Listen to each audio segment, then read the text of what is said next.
Muy buenas tardes a todos y a todas. Es un placer estar con vosotros aquí esta tarde compartiendo espacio en el Festival de las Ideas, en el Festival de las Humanidades, y de hacerlo en concreto con Pilar Bonet, y con Cristina, amiga, colega de periodismo, pues, por tanto colega de trincheras periodísticas, y Pilar, como sabéis todos vosotros, es un referente del periodismo internacional y en concreto sobre Rusia, la Unión Soviética, el espacio, esa zona del mundo, y además autora de varios libros. Yo tengo una experiencia internacional más global, menos específica, por así decirlo, tanto en Naciones Unidas como en la Unión Europea y en la OTAN, y recientemente he dejado de trabajar para el Gobierno de España, donde he estado trabajando durante 6 años. Bueno, tenemos aquí una especie de conversación entre las dos, pero queremos que sea participativa, que cuando ya estemos un poco fatigadas nosotras de compartir ideas, os escuchemos y participéis de este debate. Debate que pretende hablar de un momento geopolítico muy difícil, probablemente uno de los más difíciles que hemos visto, si no el más difícil después de la Segunda Guerra Mundial, y que lo vemos todos los días por las inestabilidades, guerras, conflictos, por el número de muertos, ¿no?, que vemos todos los días. No hay día en que las cifras suban, y además no hay día en que perdamos un poco la esperanza de que esto tiene una solución. Es que no la vemos. Yo me gustaría que pensarais y reflexionarais, no es una pequeñita pregunta, pero ¿sabéis qué día, el 24 de octubre, que era ayer, qué celebrábamos? Ayer celebrábamos el 79 aniversario de la entrada en vigor de la Carta de Naciones Unidas, que se aprobó en junio del 45 en San Francisco. Y yo me acuerdo cuando yo trabajaba en Naciones Unidas, el 24 de octubre era un día, todavía en ese momento de multilateralismo activo, proactivo. Yo tuve la suerte de trabajar en el último mandato de Ban Ki-moon, entre el 14 y el 17, pues el 24 de octubre era un día que nos pesaban las guerras, nos pesaban los conflictos, las dificultades con las fuerzas de mantenimiento de la paz, los conflictos climáticos, en fin. Pero teníamos ilusión, incluso nos inventamos que ese día los edificios más emblemáticos del mundo al atardecer se iluminaran de azul. Y hacíamos una cadena. Empezaba en Australia y acababa en San Francisco, en el Ayuntamiento de San Francisco. Y bueno, era una manera de juntarnos en una organización muy compleja, muy difícil, pero que en un momento en que los estados jugaban a política y a intentar hacer frente a los problemas, bueno, pues quienes estábamos allí con el secretario general, los jefes de las agencias, pues nos sentíamos que se podía contribuir a la paz y al progreso. Y ahora vemos que no hay esta contribución. Yo tengo muchas ganas de preguntarle a Pilar, ¿qué piensa de la foto de Kazán? Pilar, ¿ha ganado la guerra Putin? Bueno, no sé, esta es una pregunta que es difícil de contestar, pero antes de meternos a debatir este tema, yo quisiera insistir sobre lo que ha dicho Cristina. Aquí nadie pretende dar lecciones a nadie. Yo creo que lo que pretendemos es compartir nuestra experiencia, que es individual, en algunas cosas coincidente y en algunas cosas nos complementamos, porque Cristina tiene una experiencia más amplia y ha estado en en la dirección de las Naciones Unidas y ha tenido una perspectiva global que yo tengo en menor medida porque me he dedicado toda la vida a mirar ese universo que era la Unión Soviética y la post-Unión Soviética. Entonces, tómense esto como la conversación de dos señoras en una salita. Ustedes están invitados a tomar el té con nosotros, no hay té, pero bueno, es igual. Pero nosotros también creo que tenemos que aprender de ustedes, porque el mundo ha llegado a tal nivel de locura que aquí, como no generemos algunas ideas nuevas, vamos a acabar muy mal. Bueno, y ahora sobre la foto de Kazán. Cristina se refiere a la foto esa de grupo con la que ha acabado la cumbre de los países del BRIC, que integra todo lo que es el sur global y lo que antes eran los países no alineados. Y ahí está todo tipo de regímenes, hay democracias, hay dictaduras, es un totum revolutum que refleja lo que ocurre en una parte del mundo. Pero si nos fijamos en la foto, quería hacer dos consideraciones previas a la foto. Primero, las tradiciones rusas de crear escenarios que resultan agradables al zar o la zarina. Estoy pensando concretamente en lo que se llamó la aldea de Patiomkin. La aldea de Patiomkin son escenarios de cartón piedra que es una leyenda, pero de hecho es una leyenda que refleja las realidades rusas y las realidades soviéticas fomentadas y desarrolladas por los servicios de seguridad. La creación de un escenario falso. Cuando Yekaterina iba a Crimea desde San Petersburgo, pasando por los territorios que están al norte del Mar Negro, que son ahora el territorio donde discurre la guerra entre Rusia y Ucrania, que Rusia ha invadido, el conde de Patiomkin iba poniéndole el escenario de campesinos felices y casas en buenas condiciones y bien montadas, y ese escenario se iba trasladando. Bueno, en la foto de Kazán pasa un poco algo parecido. Putin monopoliza esa reunión de líderes, cada uno de los cuales busca su provecho en esa cumbre, ad majorem gloria de Rusia y su propia gloria, la idea de Rusia que él tiene. ¿Qué vemos?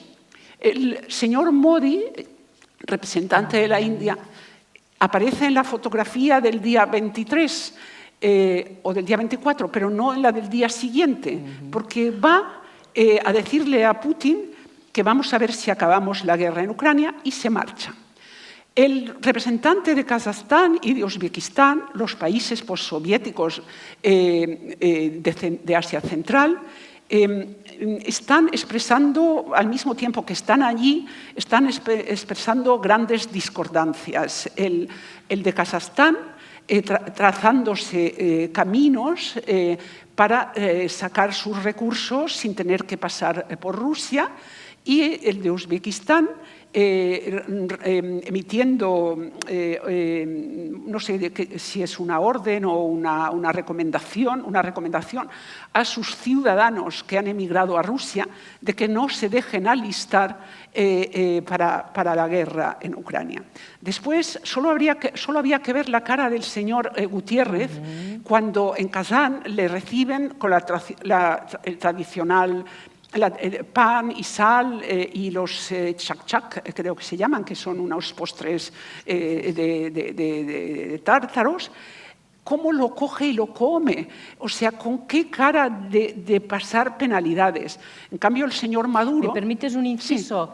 Parecen panellets. Son redonditos. Sí, pero son más crujientes. Así es. Crujientes, sí.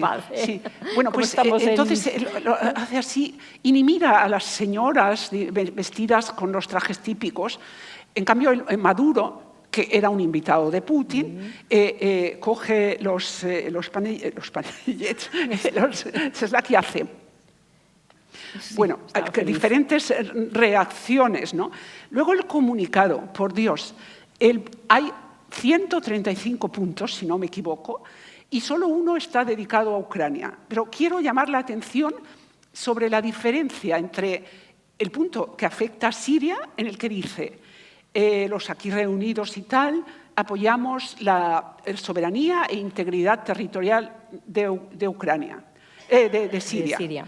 Y el punto referido a Ucrania, que dice, recordamos que tenemos posiciones nacionales sobre la situación en Ucrania y alrededor de Ucrania y respecto a las diferentes soluciones basadas en parte en el las resoluciones del Consejo de Seguridad y la Asamblea General.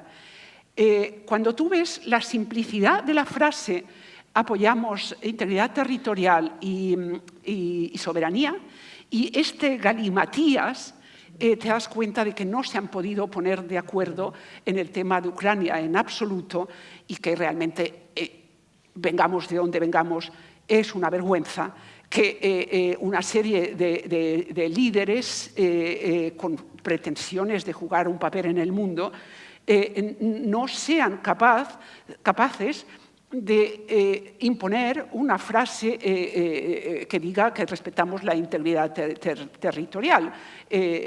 Simplemente que dejan eso, no es que crea que el comunicado tenga mucha importancia, simplemente creo que refleja las tensiones que hay detrás. Luego, en esa cumbre, Rusia tenía que haber firmado un acuerdo de cooperación estratégica con Irán, que no se ha firmado.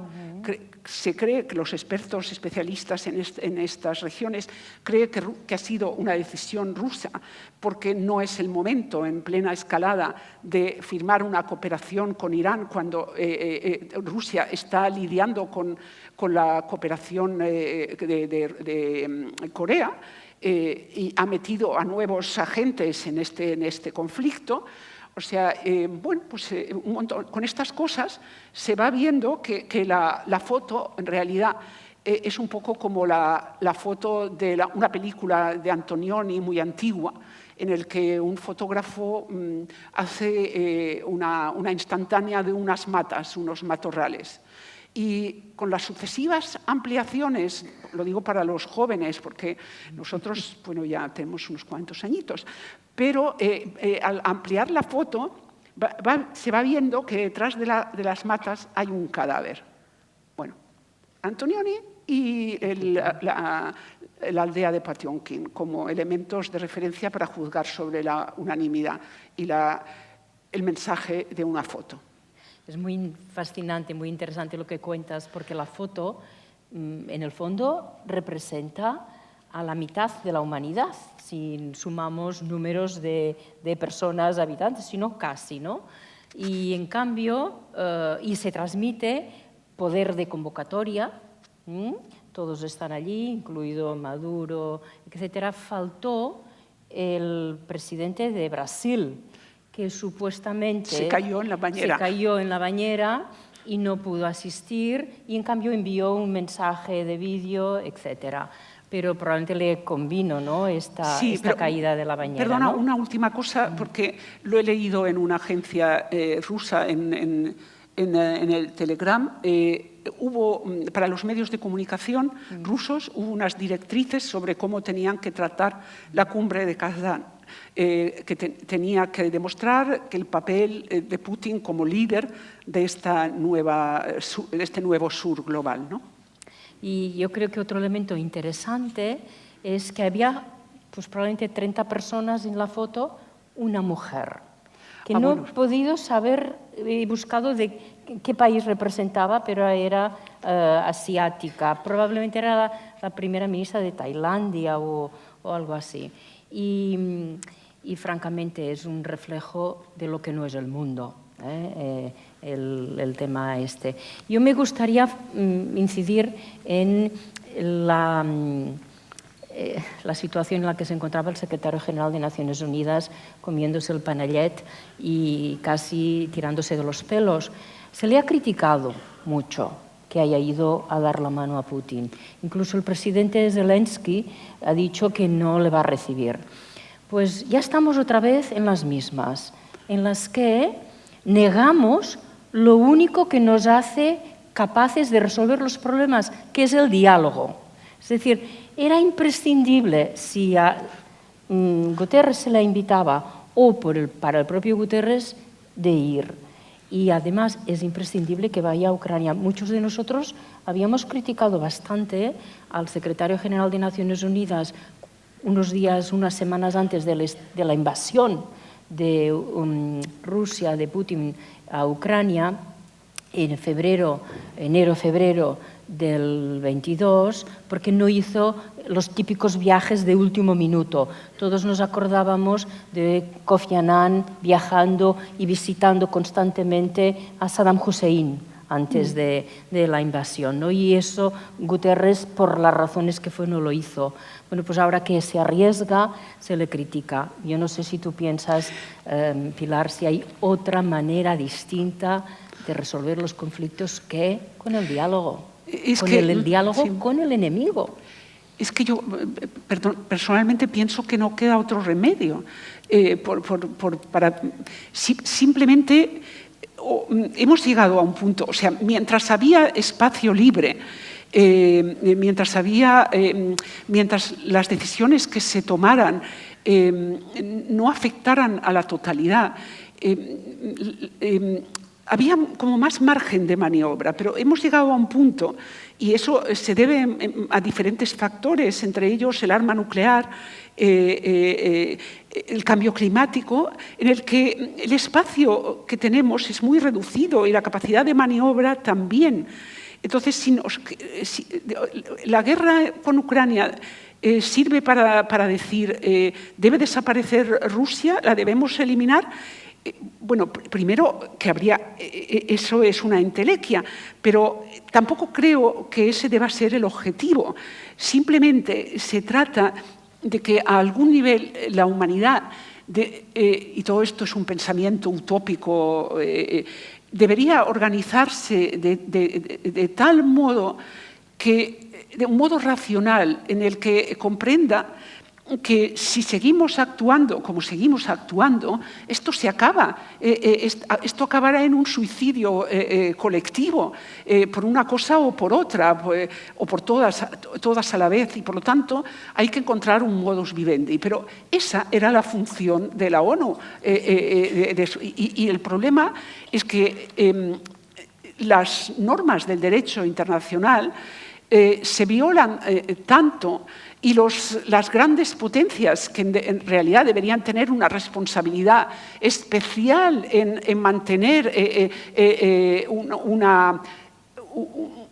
un crecimiento sostenible, ellas mismas transgreden las normas, con lo cual no hay nadie que se sienta seguro y no hay una casa, una institución donde las normas sean tu refugio y tú puedas presentarlas para hacer valer tu causa. Entonces se produce un sentimiento de indefensión, y ese sentimiento de indefensión multiplicado porque el sentimiento ese está desde Rusia a Estados Unidos, pasando por los países africanos, solo que se expresa de distinta manera, se gestiona de distinta manera, se organiza de distinta manera. Entonces, nos acostumbramos a pensar en la humanidad como sujeto. Y repito, soy consciente de que esto es un pensamiento muy abstracto y que hay que ver quién le pone el cascabel al gato y cómo se pone. Pero pienso que en los años de la perestroika era el proceso de reformas que empezó Gorbachev en la Unión Soviética en los años 80, se procedió a ver el mundo como una unidad y a hablar de intereses globales y a actuar en nombres de intereses globales. Es decir, se creía que la Guerra Fría se acabaría y no habría necesidad de armas o no habría necesidad de tantas armas, y por eso el proceso de desarme y que se podría dialogar en torno a los grandes temas comunes. Pero eso no sucedió. Y no es que no sucediera porque una parte, yo creo, es mi opinión, era malévola e intentó arrebatarle a la otra lo que había acumulado. Creo que hubo muchísimos malos entendidos. Pero ese es un tema para una universidad, para un libro, para una discusión académica. Lo cierto es que hemos pasado de un proceso en el que parecía que habría una globalización que podría ser justa y podía reducir el desnivel entre unos y otros, a una nueva fragmentación que hace que los intereses choquen y chocan sin que sea posible o sin que haya un diálogo honesto sobre quiénes somos, qué queremos, a dónde vamos. Sí, a mí me gusta mucho una definición del orden actual como el orden multiflex, ¿no? Que es como absurda la multiflex, ¿no? Pero que es bastante real, ¿no? Tenemos la complejidad, la diversificación, el multinacionalismo, son todas las características de un momento que es múltiple, multidireccional y con liderazgos pues, muy complejos para poder salir de las actuales crisis. Creo que hay una palabra que en este orden multiflex es muy importante, sobre todo para la ciudadanía, que es la palabra coherencia. En el momento en que es muy difícil ser coherente, lo sabemos todos, ¿no? Con nuestras propias vidas, y para un dirigente político la coherencia es compleja. Yo creo que uno de los elementos que nos ha debilitado más en estas crisis y en este momento multiflex es que Occidente no es coherente. No es coherente con respecto a lo que está haciendo y el apoyo que está dando, sin ninguna duda necesario, imprescindible, adecuado a Ucrania para defender su integridad territorial, y cómo responde a esta situación tremenda de multiguerras en Oriente Medio, con Gaza, con Líbano, con Irán, etc. Entonces, los líderes que dentro de estas camisas, que son estrechas, pueden mostrar coherencia, un poco más de coherencia, se erigen probablemente, yo creo que como representantes mejores de las ambiciones de la ciudadanía, que la ciudadanía es, por favor, hagan algo. Por favor, párenlo. No podemos estar con 42.000 muertos en Gaza, 2.000 ya en Líbano, no sabemos qué es lo que está ocurriendo en Irán y cómo los iraníes van a responder. Por favor, hagan algo. Entonces, este elemento de coherencia para mí es muy importante, y yo creo que estamos aquí en el Mediterráneo español y hay que decir que España intenta,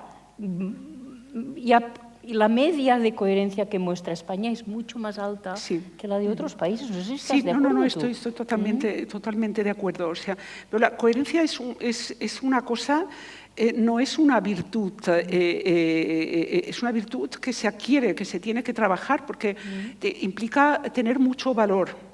El valor de desafiar lo que se llama la opinión pública y quién forma la opinión pública y cómo se forma la opinión pública. Y yo creo que tanto tú como yo lo hemos vivido. Por ejemplo, es que los problemas que tiene un individuo, o sea, yo lo veo así, no pretendo sentar cátedra. A mí me parece que los problemas de un individuo finalmente son también los problemas de la humanidad, que hay toda una sincronía que nos lleva.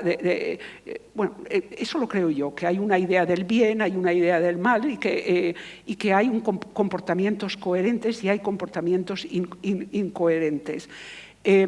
Por ejemplo, en el desarrollo de nuestra profesión, no sé si has vivido tú situaciones en las que tú ves algo Y entonces tratas de describirlo, no quiero ni siquiera mencionar qué situación.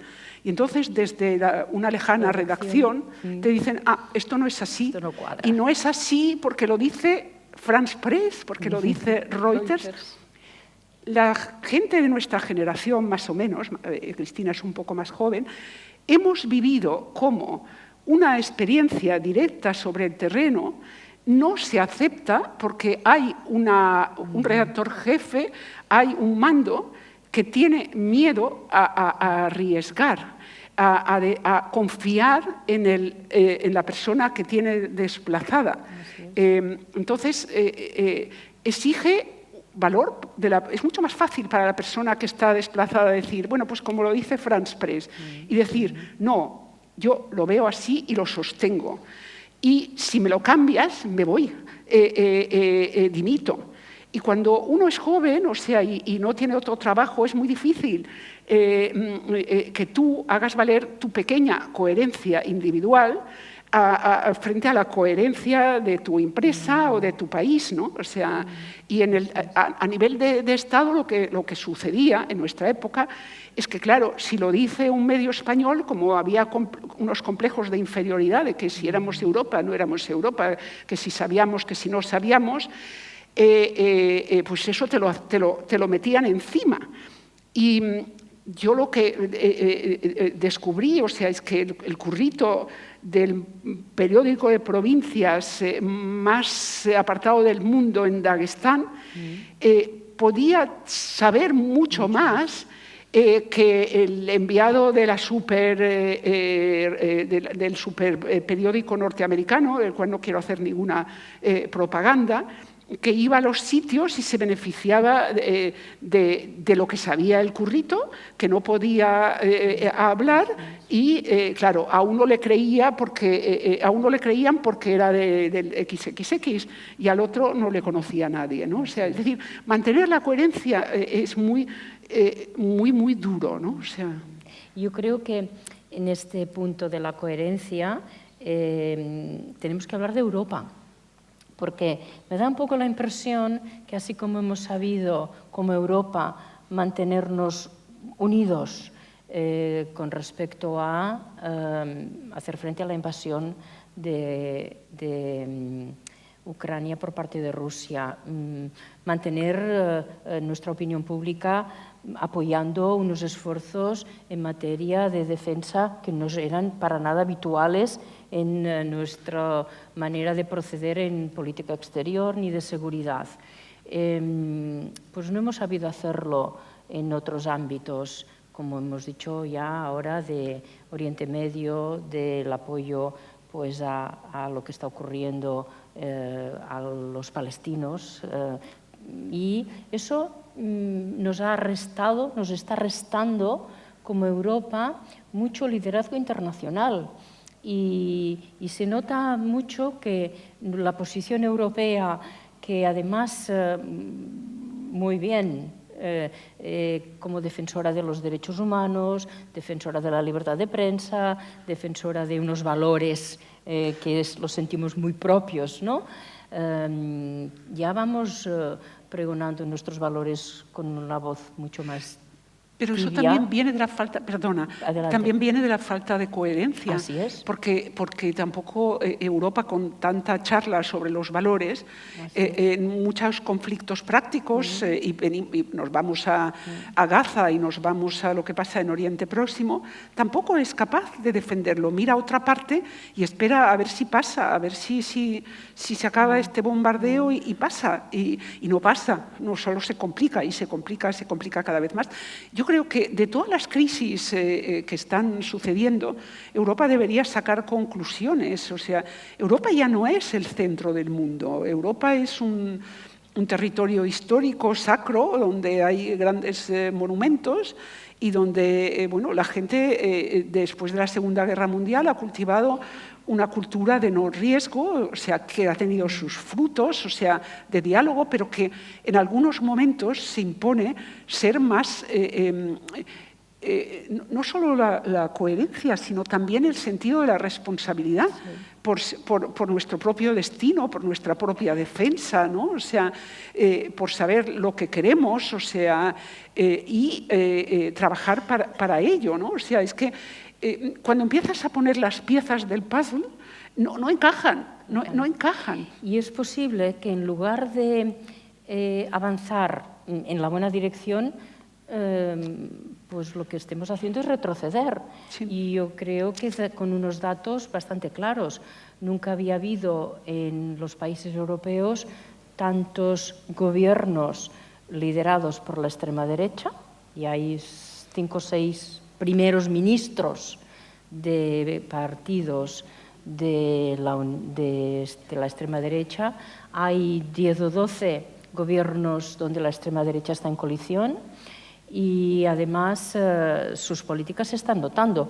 Y el resto, algunos están empujando. Vemos lo que está pasando en Alemania y en Francia. Por tanto, no quisiera añadir más pesadumbre en el momento actual, ¿no?, geopolítico, pero en Europa quizá en lugar de decir, venga, es nuestro momento, nuestro despertar, probablemente nos dejemos caer todavía en una senda peor, ¿no? Y para no sentirse mal psicológicamente, habrá que inventar un environment, un entorno que permita decir que lo hemos hecho así porque no hemos tenido otro remedio o algo así. O sea, creo que es muy importante no autoengañarse, ¿no? O sea, proceder en los análisis de una forma fría y racional, y llegar a donde los análisis te lleven, ¿no? O sea, y en el tema europeo creo que no hay un deseo de llegar al fondo de la cuestión, entre otras cosas porque cada uno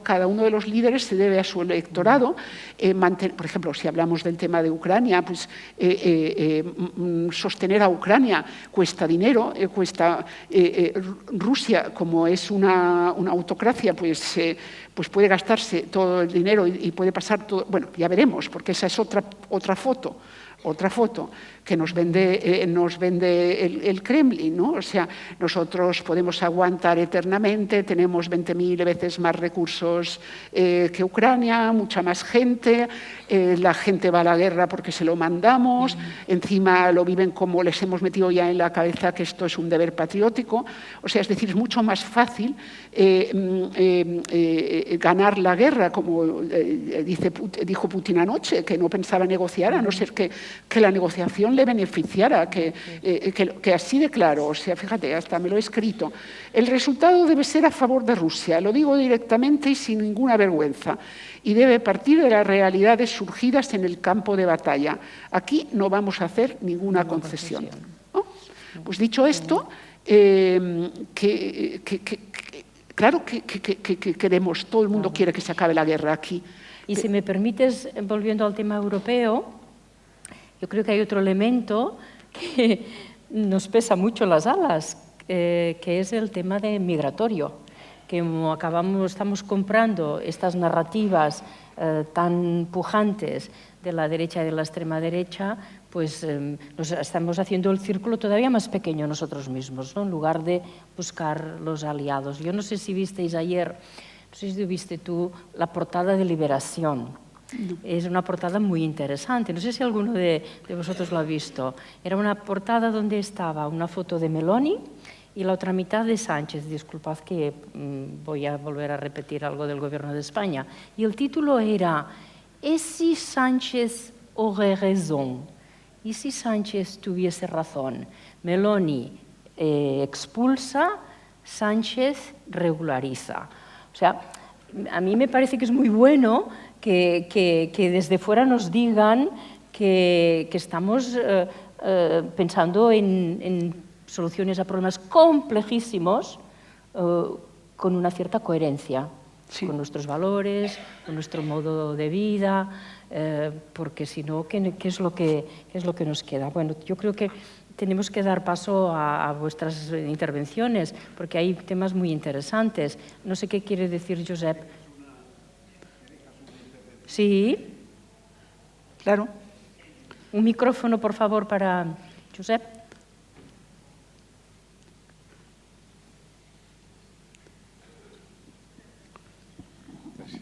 Gracias, muchas gracias, Cristina, muchas gracias, Pilar. No, es que vuestra reflexión me ha puesto inmediatamente en relación con la conferencia inaugural que Massimo Cacciari pronunció ayer en la otra sala del festival, ¿no?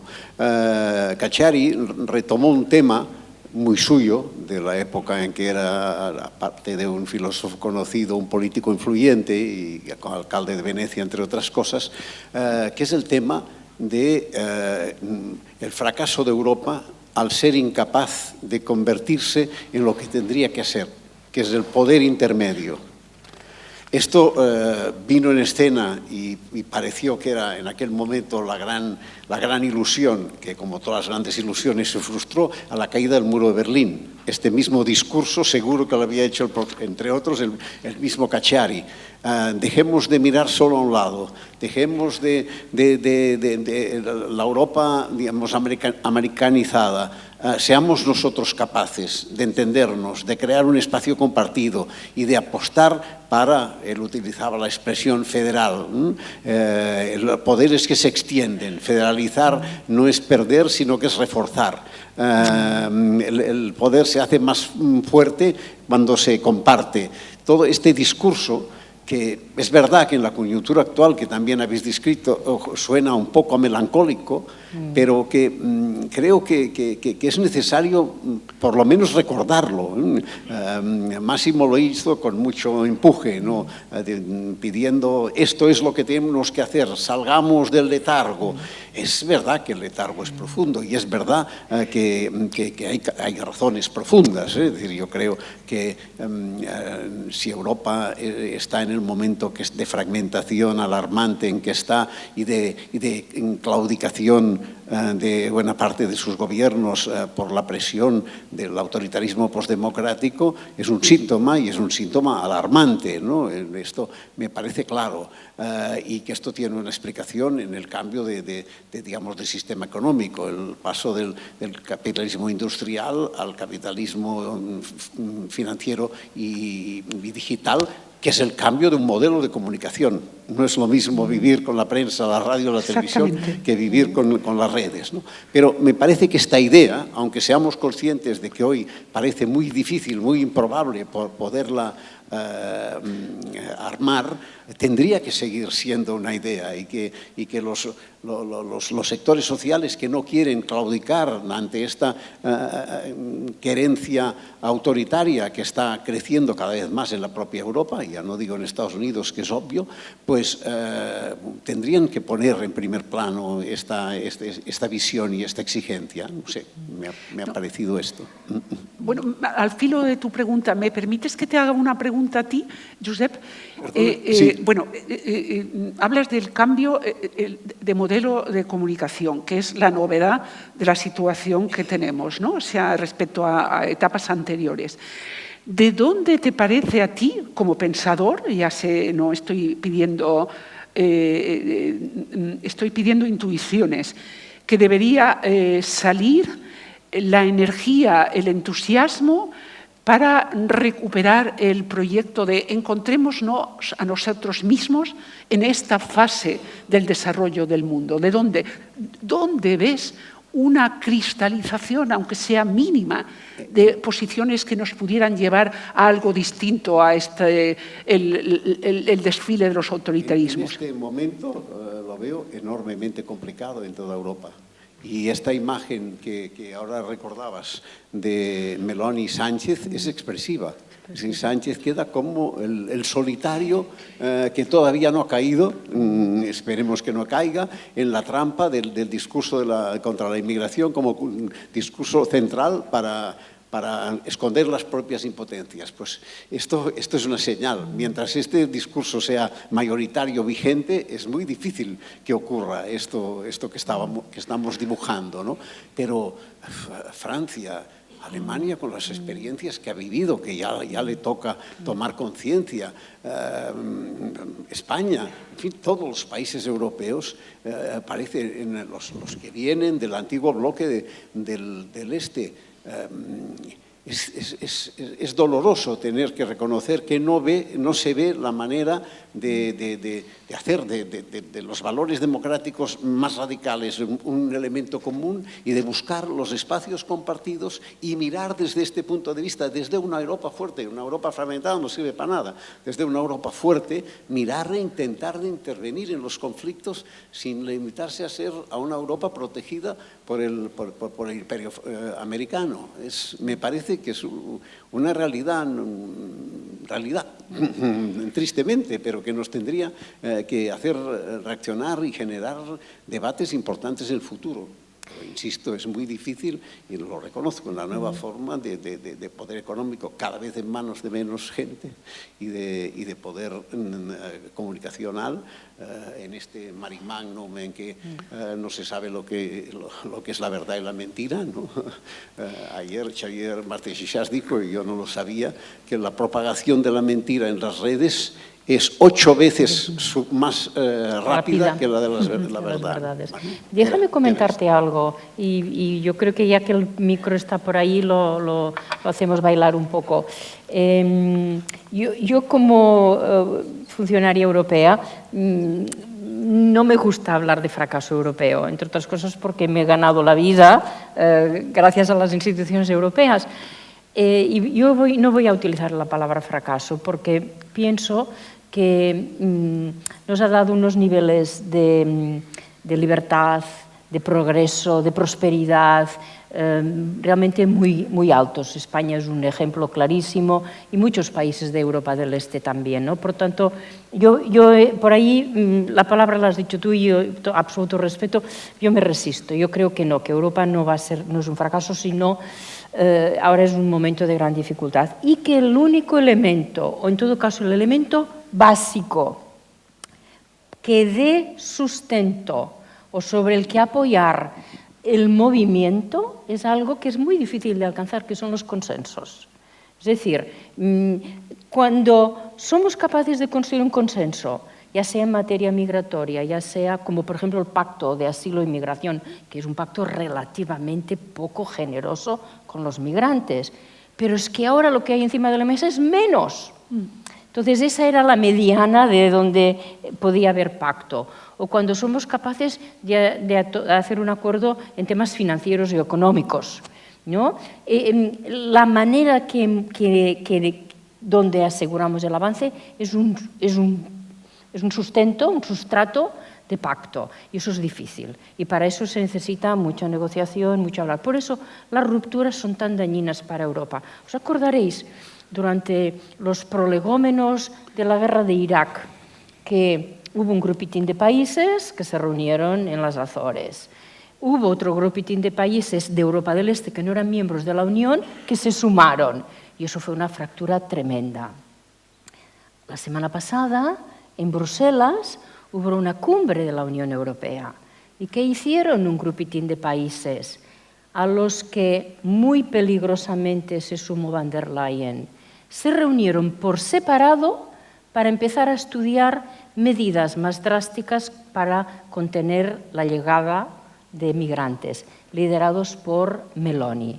Eso fue como, yo pensé en mí, ya estamos otra vez en las Azores para otro tema, ¿no? Es decir, porque ese es lo que a nosotros nos debilita, nos une buscar, o sea, el que va a Bruselas y busca el consenso, como por ejemplo durante la pandemia, a ver qué hacemos para salir todos juntos del Titanic que se hunde, nuestra economía se hunde. Pues venga, muchas discusiones, pero fondos europeos, Next Gen, tal, fue difícil. Y ahora hay este riesgo, ¿no? Yo creo que, digamos, como método, es el método de buscar los espacios de consenso que me parece que es lo único que nos hace fuertes. Bueno, damos un poco de paso a los amigos y compañeros y amigas. Hola, buenas tardes. Yo también estuve en la conferencia de Cacciari y me interesó sobre todo una palabra que él utilizó, que es aliado. Entonces me hizo reflexionar sobre aquesta palabra, perquè per a mi aquesta palabra sempre havia representado aliarme con alguien por todo, Sí, si lucha, yo lucho con él. Si organiza una guerra, yo organizo una guerra con él. En cambio, Cacciari me hizo reflexionar sobre esto y decir, bueno, un aliado también puede ser alguien a quien yo le haga reflexionar, a quien yo le haga pensar, bueno, quizá no es necesario esto. Entonces, nada más quería exponer esta reflexión. Me interesó profundamente este tipo de reflexión, me hizo reflexionar sobre aquello que nosotros utilizamos para aliarnos con alguien, sobre todo a nivel europeo. Gracias. Es muy interesante lo que dices, porque es verdad que estamos muy acostumbrados a estas alianzas, la OTAN, la gran alianza estable, todos juntos para todos, en cualquier momento en que uno se sienta atacado, y que probablemente podemos hacer avances más tácticos, ¿no? Identificar en qué áreas nos ponemos de acuerdo, y es una geometría mucho más variable, que puede ser también muy legítima y que conduzca a soluciones, ¿no? Otras cuestiones, comentarios, etcétera. Sí. El micrófono aquí, por favor. ¿Podéis levantar la mano? Que te vean. Vale. Mire, yo, simplificando, has dicho antes que hay problemas complejos. Dentro de los problemas complejos, las soluciones fáciles son difíciles. Yo, desde que empecé a estudiar matemáticas, me di cuenta que al llegar a las ecuaciones de segundo grado ya tenían varias soluciones para una misma ecuación. Complicando más las cosas, cuando no estamos en matemáticas sino en ciencias humanas, por ejemplo, nos ponemos todos de acuerdo de este salón de que estamos viendo a dos personas en el escenario. Pero resulta que hay unos cuantos, por ejemplo, el que maneja el micrófono, que me corta la conversación o que dice solamente hay una persona en el escenario. ¿Qué tengo que responder yo? Lo digo porque, trasladando a lo de Europa, Europa se pone de acuerdo y acordamos en que los emigrantes hay que hacerlo de Meloni, con dos neuronas, una para África y otra para Eslovenia, y los otros nos ponemos de acuerdo y de no, la posición de España, ¿no? Pero llega uno que se dice, yo tengo derecho de veto. ¿Qué hacemos ante esta situación que es la de la ONU? ¿Hablamos un poco de los vetos? Eso tú, pues, tú también conoces bien. Bueno, pues sin ninguna duda, el veto te garantiza en un grupo, en una organización internacional, la persistencia de tus intereses soberanos, pero a su vez invalida los avances. Una de las cuestiones que está muy encima de la mesa en estos momentos en la Unión Europea, ya sabéis que hay muchos temas donde ya no hay vetos, donde hay mayorías, muchas políticas agrícolas, pesqueras, de competencia, industriales, que son mayoría. Pero en política exterior están los vetos. Entonces ya hay al menos una propuesta sobre la mesa de lo que llamamos consensos -1. Es decir, que uno no lo bloquee, ¿no? Y nuestro alto representante, el señor Borrell, lo ha esgrimido muchas veces, soluciones imaginativas para evitar que este uno, que sabemos en general quién es, se pueda evitar, ¿no? Por tanto, sin ninguna duda, la no existencia de veto también significa para un país que en algunos temas que para ti pueden ser de soberanía nacional, te los pueden tocar, ¿no? Pero no hay duda que una organización como es la Unión Europea a 27 y con un futuro de a más, si no levantamos vetos no avanzaremos. En Naciones Unidas, sabéis que la situación es más drástica, ¿no? Porque en el fondo el veto está en manos de 5 países para temas de paz y seguridad, el resto, desarrollo, etcétera, está en la Asamblea General y las votaciones allí son por mayoría. Y hay un elemento positivo. Recientemente, en septiembre, tuvo lugar en Naciones Unidas una cumbre que no pasó a la historia porque el momento no era oportuno, pero sí tuvo lugar, la Cumbre del Futuro, que se adoptó una serie de 60 medidas. Y una de las 60 medidas, parece el comunicado de Kazán, sí, ¿no? Pero bueno, sí. es mucho más sólido porque fueron medidas adoptadas por todos, por consenso. Esas 60 medidas hay una en la que subraya que definitivamente el Consejo de Seguridad no representa el mundo actual, que representa el mundo del 45 cuando se fundaron las Naciones Unidas y que, por tanto, en consecuencia, es imprescindible iniciar los debates de la adaptación de estas instituciones a la realidad. Esto tan alambicado es el lenguaje codificado de diplomáticos y diplomáticas para decir vamos a constituir un grupo de trabajo que debe de poner sobre la mesa ideas específicas para la reforma, en este caso, del Consejo de Seguridad. ¿Qué éxito le auguramos a este grupo de trabajo? Yo creo que de momento le auguramos mucho trabajo, pero es bueno que esté sobre la mesa. Pero, Cristina, ¿tú quieres decir que nunca antes, creo que hubo muchos grupos de trabajo en el pasado para reformar el Consejo de Seguridad? Sí. Por lo tanto, este es un tema recurrente que llevamos arrastrando no varias décadas, porque yo es que vamos, desde que trabajo en esta profesión estoy oyendo de que el Consejo de Seguridad no representa la realidad actual. ¿Me permites decirte la diferencia? Sí. La diferencia es sutil, es de diplomáticos. La diferencia es que es un texto negociado y acordado por todos los países. Es decir, que incluso los que se tienen que someter a una reforma y que no se interpreta tanto como que se vayan a suprimir los vetos, sino que es un proceso de representatividad. ¿Quién quería mucho este párrafo en este texto? Pues América Latina, porque no está representada en el Consejo de Seguridad, India, porque no está representado, Asia se limita a China, o África, ¿no? Estoy de acuerdo que es un tema recurrente, pero en lenguaje diplomático está mejor trabado que en otras ocasiones. Ya sé que es poca cosa.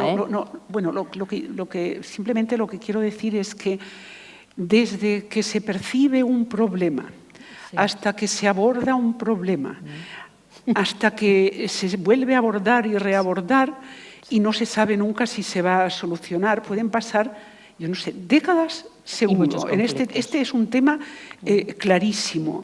Y claro, tú le dices a alguien que no esté metido en el mundo de los burócratas que confeccionan documentos de, mira, la palabra democracia aquí está llena, aquí estaba vacía, pero aquí ya la hemos llenado, ya. O sea, ¿y hasta cuándo? O sea, y mientras tanto esto va degenerando a unos ritmos superiores al ritmo en que la gestión mundial vía ONU, o sea, permite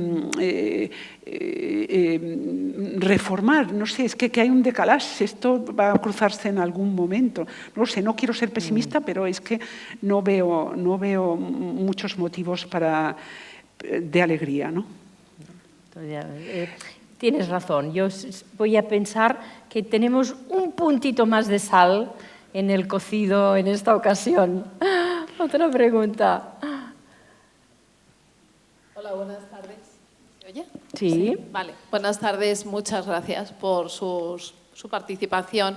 Creo recordar que en esta tertulia iba a participar el exministro israelí, que soy incapaz de decir el nombre, que finalmente no ha podido. Y me gustaría que, como periodistas y conocedoras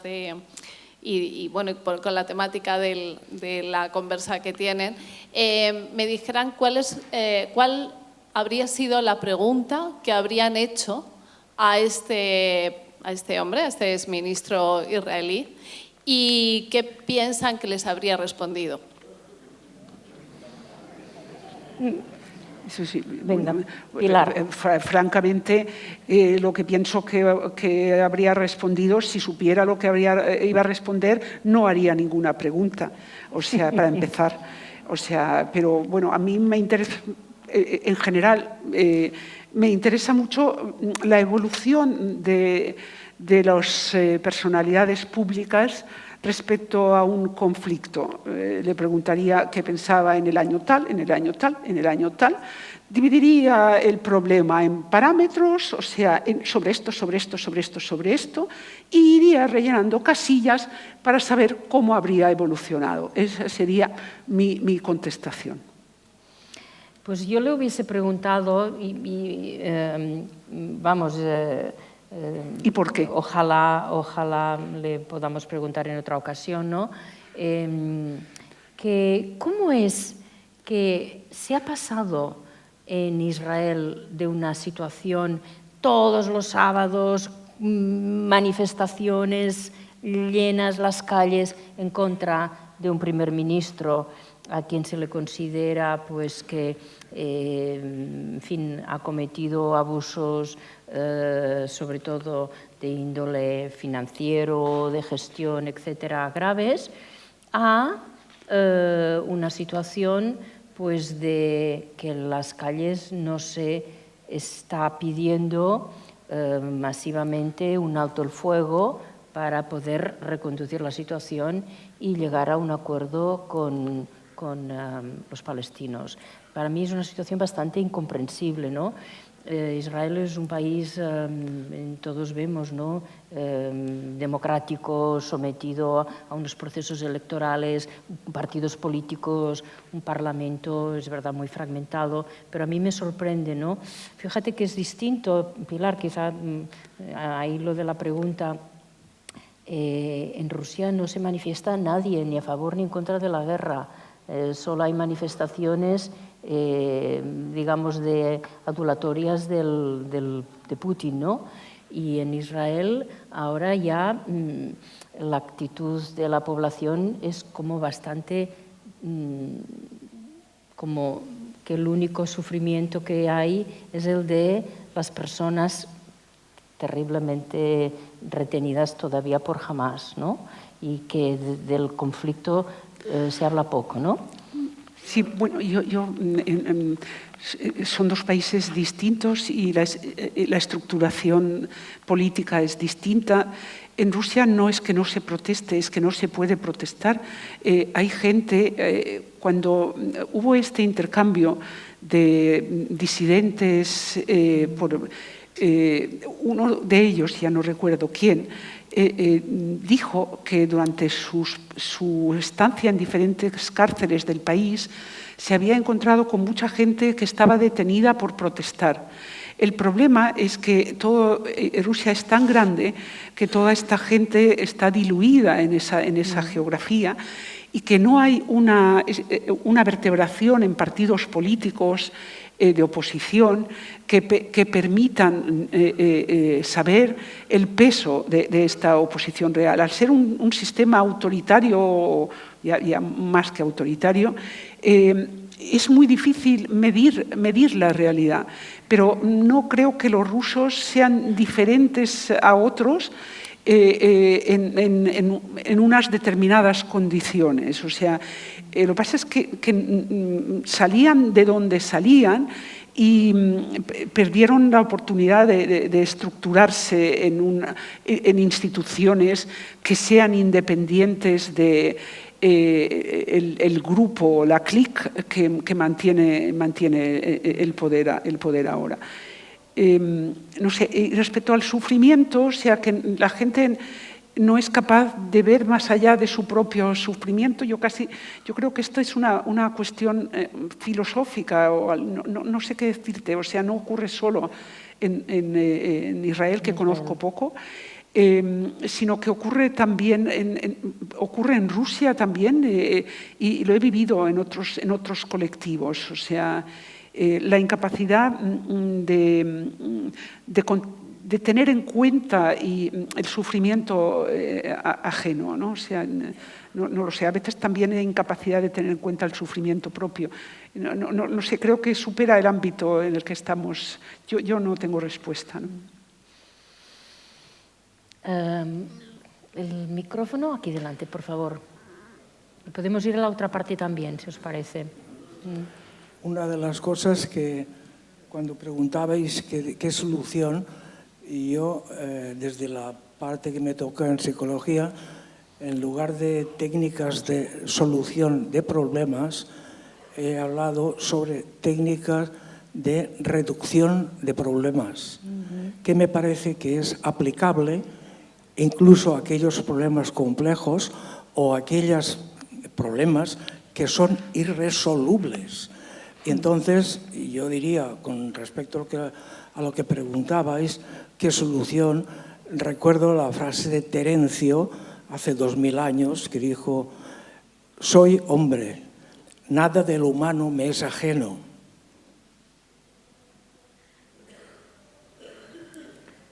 Es muy interesante. Sí, pero la cosa es la técnica. Para reducir los problemas necesitamos técnicas, instrumentos, ¿no? O sea, compartimentación, reducción a diferentes unidades, o sea, coges el problema y lo cortas en trocitos y vas resolviendo trocitos y poco a poco el cuadro cambia algo, sí, pero hay que saber de qué manera, por dónde cortas, qué cortas, cómo lo haces. Se necesitan técnicas. Y quizá trasladando la reflexión a algo concreto, no sé si estarás de acuerdo, pero en los últimos años, a nivel internacional, hemos sido capaces de resolver como comunidad global muy pocos conflictos. Os voy a dar dos. Uno que se pudo prevenir y dos que se resolvieron. Uno muy interesante, el conflicto en Colombia, donde el presidente Santos venía de ser ministro de Defensa, de haber utilizado la fuerza relativamente generosamente, a decir: mi segundo mandato será un mandato de negociaciones de paz. E incluso con voces contrarias a su posición, se montaron las negociaciones en La Habana, que duraron 4 años, con momentos muy críticos, y se llegó a un acuerdo de paz con las FARC. El último periodo, solo en el último, Naciones Unidas intervino porque se eligió que el seguimiento del acuerdo de paz lo iba a verificar Naciones Unidas. Y entonces nos involucraron y el seguimiento significaba los procesos de desarme y la salida de los guerrilleros a las poblaciones, la integración de esas familias en la vida cotidiana, la escolarización de muchos jóvenes, niños que habían vivido en la selva y el proceso de sanar, ¿no? Y fue un proceso extraordinario. Todavía existe el equipo internacional de Naciones Unidas, pero el gran éxito fue del pueblo colombiano, del liderazgo colombiano, del presidente Santos y la ministra de Asuntos Exteriores, María Ángela Holguín, y de los líderes de la guerrilla, que llegaron a un acuerdo y cedieron en un momento difícil. Y me permitís un añadido a eso. Sí. Un segundo. ¿Sabéis qué fue desencadenante de la parte más positiva o de una de las partes más positivas de ese acuerdo? La participación de las mujeres. Ese acuerdo hizo que en un momento dado las mujeres que eran madres de guerrilleros, esposas de asesinados, etcétera, etcétera, hijas de todo tipo de abusos sexuales. Por tanto, se hizo una comisión especial de mujeres de vigilancia y sin su consentimiento no se avanzaba. Y eso fue percibido como una paz justa. Teníamos como recuerdo la paz de Dayton de los Balcanes, donde no hay ni una frase en ese acuerdo de paz donde se mencione a las mujeres violadas y a los hijos nacidos de las violaciones, que ahora tienen 30 y 35 años. Una gran diferencia de cómo se comete la paz. De cómo se aborda. Déjame sí. decir Sí, sí. otro acuerdo de paz que nos ha pasado muy desapercibido a nosotros porque es muy lejos. Filipinas.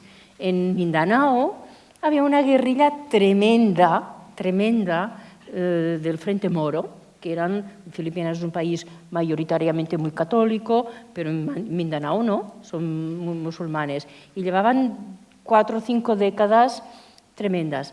Y se llegó a un acuerdo de paz. Incluso una compañera mía estuvo allí en las negociaciones más directas que se hacían pueblo a pueblo. Y Filipinas está libre totalmente de guerrilla. Y un tercero que os voy a decir que se previno, es muy interesante, y claro, como se previno, pues se arregló. En el año 2001, se erigió en el norte de Macedonia una guerrilla proindependentista albanesa, porque Macedonia es un país mezclado serbio, macedonio y albanés. Y fue uno de los tests más interesantes de principios de siglo de la Unión Europea, donde se desplegó todo un equipo de personas que lo que hacían era ver toda la negociación. Y se llegó a un acuerdo, el acuerdo de Ohrid. Y en estos momentos, Macedonia, con un nombre cambiado por exigencias de una negociación con Grecia, ya forma parte de la OTAN. Es decir, que cuando nos ponemos, sacamos conflictos. Pero, claro, al ritmo al que lo sacamos no nos cunde. No, me alegro que cites ejemplos positivos, realmente. No, yo solamente una cuestión concreta. Recuerdo que en Ucrania cada año hay un simposium en Kiev que se llama YES, que antes se hacía en Crimea, y cuando Crimea fue ocupada por Rusia pasó a hacerse en Kiev. Y uno de estos, cuando ya había empezado el conflicto en el Donbass, trajeron no recuerdo exactamente quién fue un presidente colombiano, Santos, sí, fue Santos, para que explicara cómo nadie mostró ningún interés, cero. Yo me quedé petrificada, pensé, ¿cómo es posible que este hombre esté aquí? Le dieron el Premio Nobel de la Paz. Sí, pero nadie mostraba ningún interés, no iba con ellos. El tratar de enderezar un conflicto cuando todavía era enderezable por medio de concesiones, cero. Y luego me encontré con algo parecido en Chechenia por parte rusa cuando me parece que fue el comisario de Derechos Humanos del Consejo de Europa, intentó explicar la experiencia latinoamericana, los batallones de la muerte argentinos, y por miedo o por lo que fuera también rechazaron esa experiencia. No querían o no podían captar elementos tanto en lo que se refiere a Chechenia por parte rusa como por parte ucraniana en lo que se refiere al Donbass, elementos de otras experiencias para resolver lo suyo. Yo creo que es un aprendizaje que debemos de elevarlo en todo lo que es el entorno diplomático global, es el de la escucha, la prevención, todo lo que es los elementos que muestran que una sociedad enferma y cómo haces frente a ellos. Os voy a dar 2 ejemplos más en esta línea, que son muy interesantes. En el norte de Mozambique hubo unas tensiones territoriales grandes y sobre todo cuando guerrilleros islámicos de Somalia bajaban, se instalaban allí. Entonces, había un grupo de misioneros españoles y portugueses. España ha estado siempre muy involucrada en la cooperación española en Mozambique y detectaron 2 cosas. Una, que las niñas empezaban a llevar velo en una sociedad que no... Y que los niños jóvenes desaparecían. Claro. ¿Dónde ha ido? ¿Dónde está tu hijo? Ah, no sé, no está. O sea, dos elementos clave de que estaba penetrando la guerrilla islámica. Por un lado, las costumbres, había que taparse, y por otro lado, el reclutamiento. Y se empezaron a dar cuenta los misioneros que por las tardes, los sábados, en fin, en estas comunidades tan pobres, atendían, entretenían, daban de comer, en fin. Y sus preguntas eran estas. Y luego nos decían, y dábamos nosotros la alerta, cuidado que algo está pasando, en esa zona es muy peligrosa, toda la parte de los extremistas islámicos de Somalia, en fin, zonas tremendamente desestabilizadas. Y estas señales de alerta de que una sociedad está cambiando, un elemento exógeno está entrando y desestructura y desestabiliza, hay que responder. Hay que responder, y hace pues 2 años hubo básicamente toda esa zona de Cabo Delgado, que le llamamos nosotros, cayó en manos de la guerrilla islámica. Creo que se han podido recuperar un poco, pero hay como 300.000 desplazados, os podéis imaginar el sufrimiento. Entonces, las antenas afinadas siempre las tienes que tener colocadas en la vida cotidiana, y es donde ves que un conflicto se desata. Los comentarios, preguntas. Vamos aquí y luego al otro lado, venga. Si no, damos prioridad a la derecha. Hola. Agradecer que hablemos de conflictos en un ambiente tan distendido, y quisiera hacer alguna reflexión respecto a lo que ustedes han dicho, que es que Europa, cuando era coherente, es cuando se armaba moralmente. Yo creo que Europa, que en Ucrania está armando militarmente a un bando, a Ucrania, porque parte del principio de la integridad territorial, no lo está haciendo, por ejemplo, en Palestina, donde está siendo invadida. Incluso la venta de armas se hace a Israel. Incluso podríamos decir que las sanciones internacionales cuando hay un conflicto no se debería vender armas. O sea, no se están usando esa coherencia europea. O incluso podríamos decir, ¿qué pasó con el Kosovo? La integridad territorial de Serbia fue vulnerada precisamente por la OTAN. O incluso reflexionaría un poquito más allá y decir si es posible que Europa tenga voz propia cuando su seguridad depende de otro país extranjero, hegemónico. Que, por ejemplo, que Alemania tenga 40 bases militares norteamericanas es significativo de la poca soberanía. Quizá, como reflexión, podríamos decir que las instituciones que se crearon después de la Segunda Guerra Mundial, pues fue creada por el bando vencedor, a su conveniencia. Entonces, quizás ya podemos ver que las Naciones Unidas no han servido para resolver conflictos, no lo están haciendo. De hecho, el Consejo de Seguridad de las Naciones Unidas, pues son las 4 potencias nucleares, las 5 potencias nucleares están en el Consejo de la Seguridad de las Naciones Unidas. Con eso no se puede hacer la paz, no se puede. Entonces estamos hablando de instrumentos que no sirven para hacer la paz, que sirven para otras cosas.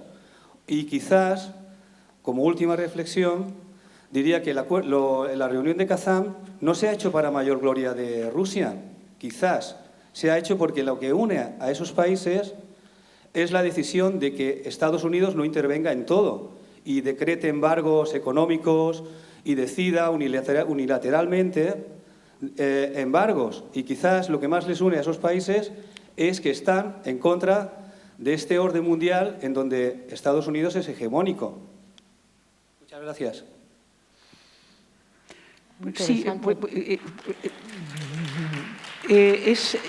es cierto que estos países están en contra de un orden mundial donde Occidente o Estados Unidos es hegemónico, pero lo buscan de distintas maneras. Esos países no tienen una plataforma común no, por ejemplo, no han hecho grandes progresos para tener una moneda común. Hay que son socios, por ejemplo, Turquía. Turquía quiere integrarse en los BRICS, pero al mismo tiempo es socio de la OTAN. ¿Cómo se come esto? Es que las fronteras no son tan claras tampoco, ¿no? O sea, y nosotros, los europeos, tampoco queremos la hegemonía de Estados Unidos. Simplemente había una reflexión. Si nos ponemos en el tiempo, cuando estaba la Guerra Fría, toda una serie de países se sintieron amenazados por la Unión Soviética, ¿no? Entonces Estados Unidos ofrecía unas garantías de seguridad, pero a un precio, evidentemente. O sea, y Europa ha parasitado en las garantías de seguridad militar, que ya veremos para qué sirven, porque las garantías que recibió Ucrania cuando firmó el memorándum de Budapest no han servido para nada. Entonces, creo que esos términos son un poco, perdóname la expresión, pero creo que son un poco simplistas. Creo que se trata de ver cómo podemos llevar a término un problema que es mucho más complejo, responsabilizarnos como europeos de nuestro propio destino como Europa, saber lo que queremos y actuar, pero hasta ahora, por lo visto, solo fuerzas extranjeras transoceánicas podían garantizar esa seguridad. Aparte de que es verdad que en esta Europa que tenemos, las percepciones de la realidad son tan diferentes,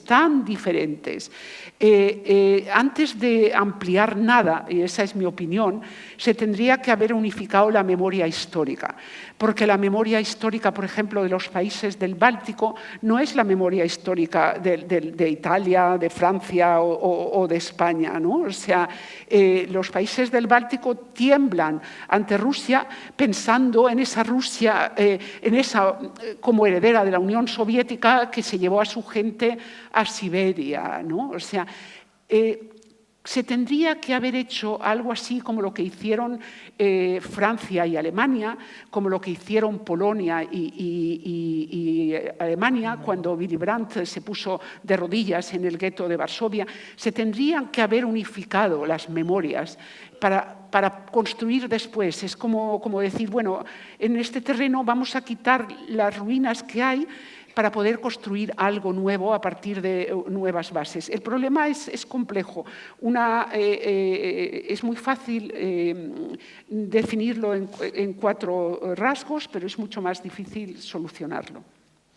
Sí, yo creo que lo has dicho muy bien y usted también se ha expresado con claridad. A mí me hizo pensar muchísimo, poquísimos días después de la invasión de Rusia sobre Ucrania, la reacción de Suecia y Finlandia.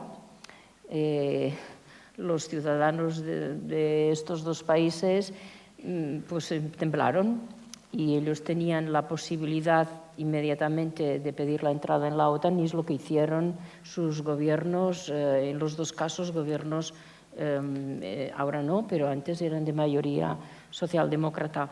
Por tanto, sin ninguna duda, las contradicciones, y hablamos, ¿no?, de las incoherencias, son grandes. Yo creo que hay otro elemento, y tú has dicho una palabra muy importante, que es la palabra parasitar, ¿no?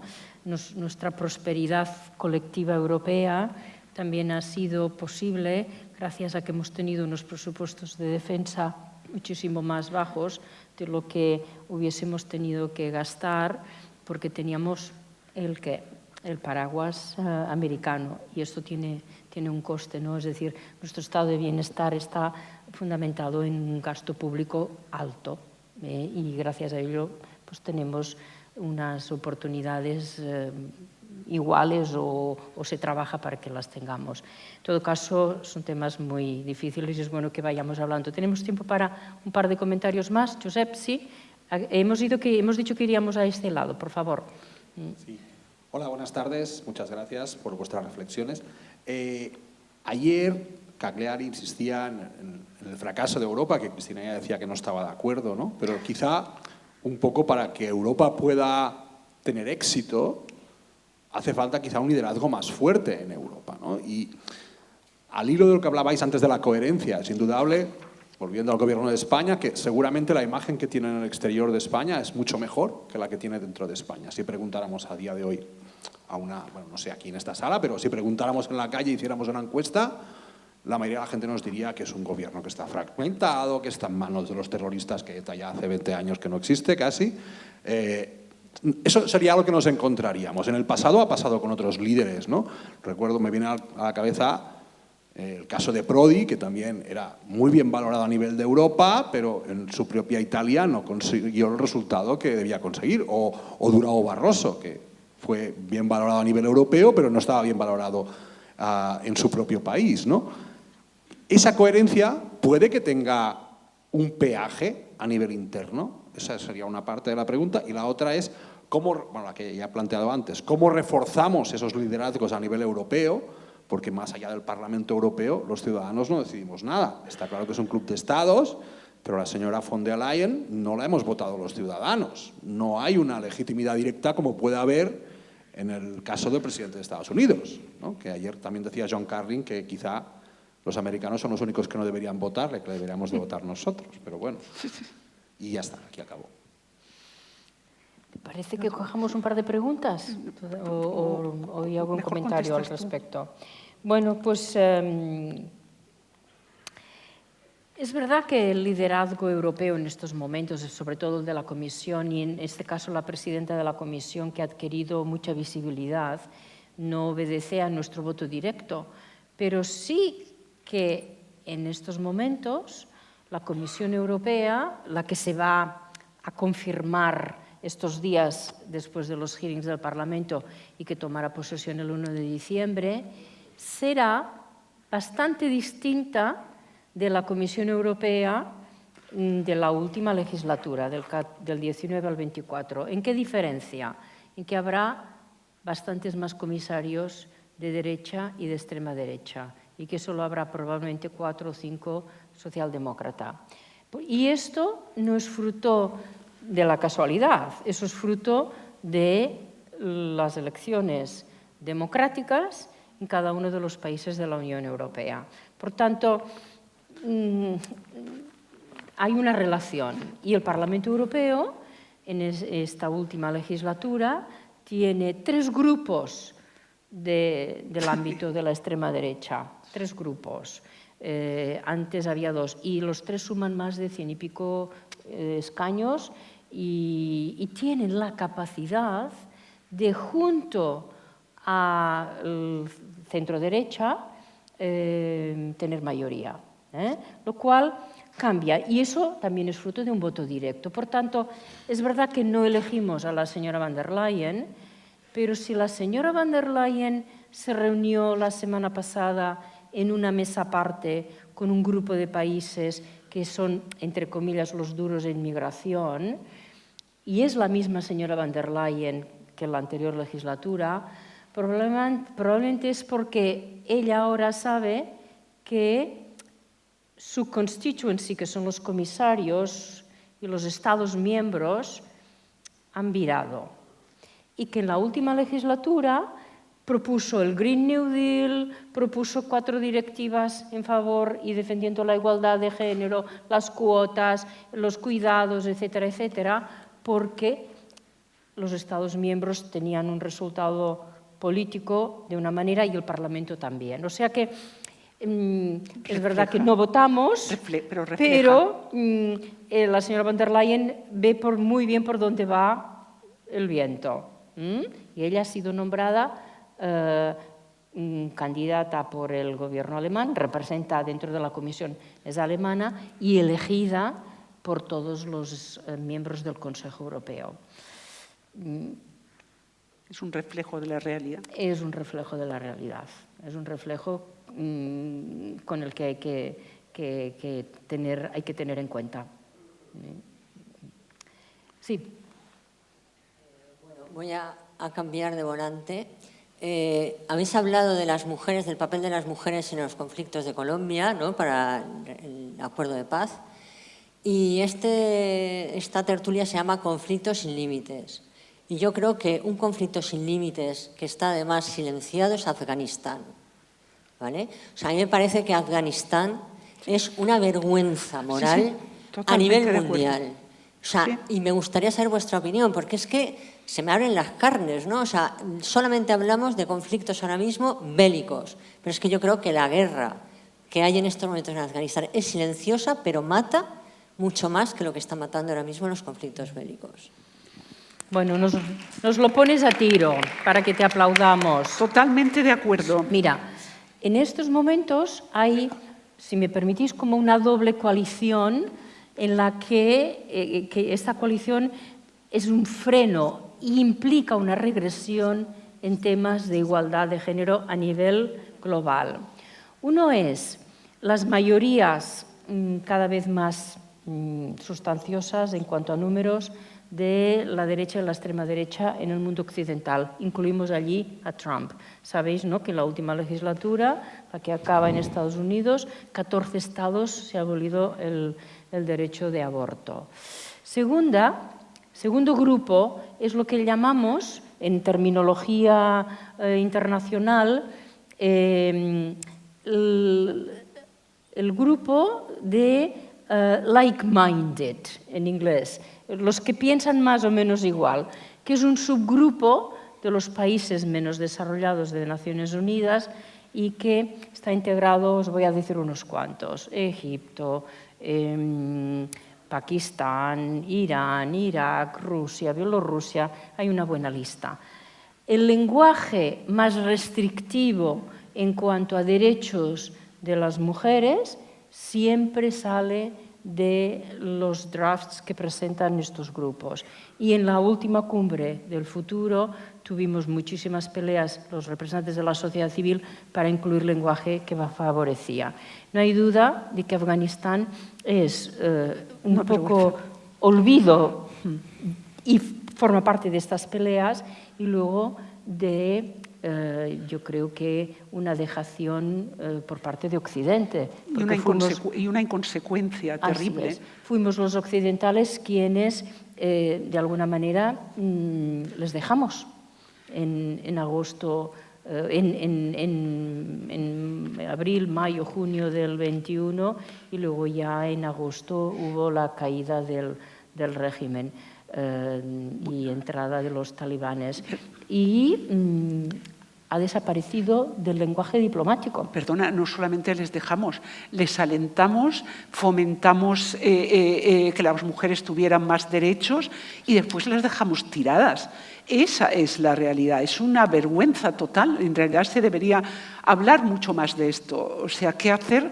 No tengo ni idea, pero que eso es una mancha tremenda, o sea, de eso no me cabe en ninguna duda, y que es realmente aquí los culpables somos los occidentales, o sea, porque recuerdo, bueno, en la época soviética, o sea, la Unión Soviética sería lo que fuera, pero el papel de la mujer en Afganistán en la época soviética era otro, igual que en Asia Central. Eso sí que ha sido una terrible pérdida. No todo lo que había era malo. Las mujeres podían hacer carreras, tenían voz. Ahora, bueno, después de que los occidentales dejaran tirado a Afganistán, las mujeres no existen, han desaparecido. Es una gran vergüenza. Mira, hay una frase de Meryl Streep durante los actos en paralelo que ocurren cuando hay las grandes reuniones de Naciones Unidas, que dijo, que nos dejó, dijo, mira, las ardillas tienen más derechos que las mujeres en Afganistán. Las palomas tienen más derecho que las mujeres en Afganistán. Las ardillas se mueven, las palomas hacen un pipiú. Sí. Tienes toda la razón. Cerramos aquí, Josep. Con esta nota tan tremenda.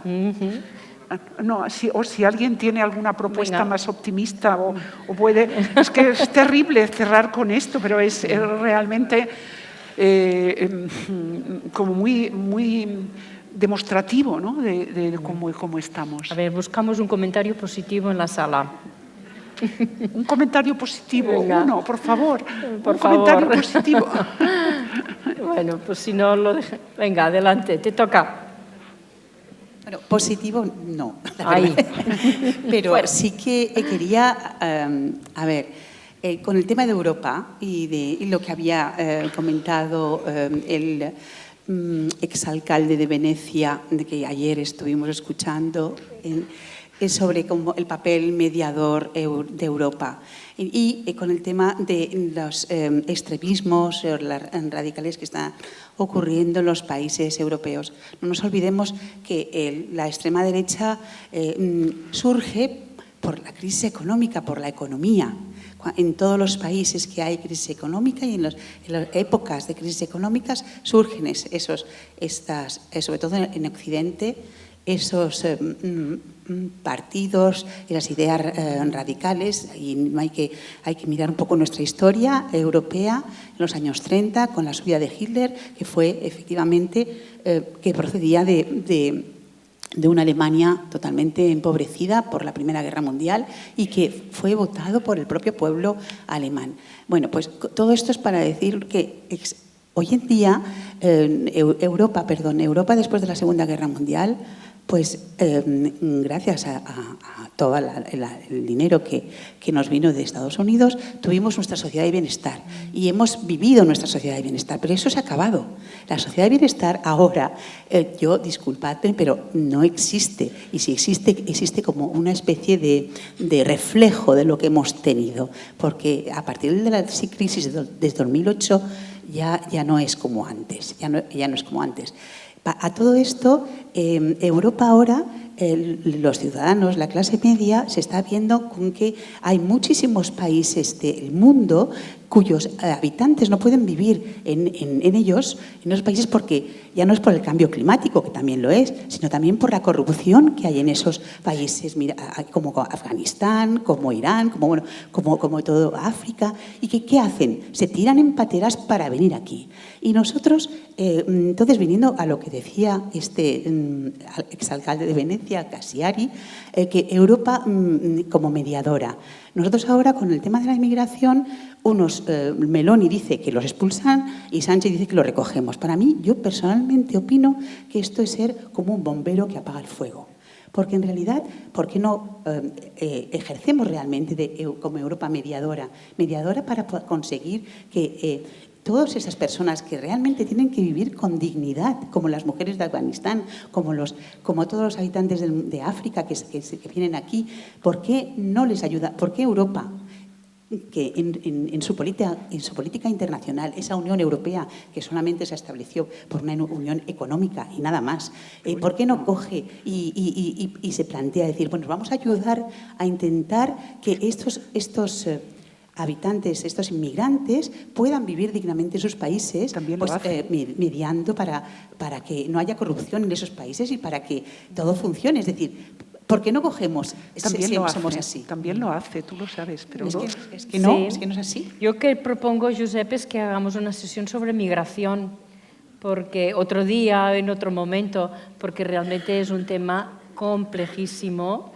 Las migraciones, el otro día hacíamos un pequeñito estudio y es el porcentaje de población migrante comparada desde el año 1950.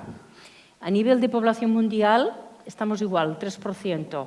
Lo único que de verdad ha aumentado la población mundial. Pero cogimos cada 10 años el porcentaje de migrantes, ha variado el número, ahora estamos en 281 millones y en el año 60 o 70 estábamos en 100 y pico. Es decir, que la impresión es otra vez una foto que no es real, ¿no? La mayor parte de personas migrantes vienen en avión, vienen con permiso, vienen y se quedan. Y cuanta más circularidad hay, es decir, que se asegura a los trabajadores que una vez habrán concluido su contrato, regresen a su país, tendrán oportunidad de volver durante un periodo, menos piden establecerse y menos quieren establecer las familias. Eso ocurre muchísimo con la migración no económica, la migración por culpa de los conflictos.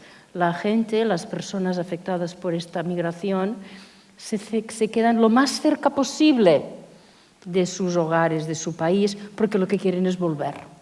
Entonces, fíjate, en los de Siria se quedaban en Turquía, iban al Líbano, iban a Jordania, porque querían volver, ¿no? Y los de Ucrania, Polonia, y solo en caso extremo ya vinieron más para acá. Pero bueno, es un tema tan fascinante y tan interesante que lo dejamos para un próximo debate, ¿verdad? Muy bien, gracias.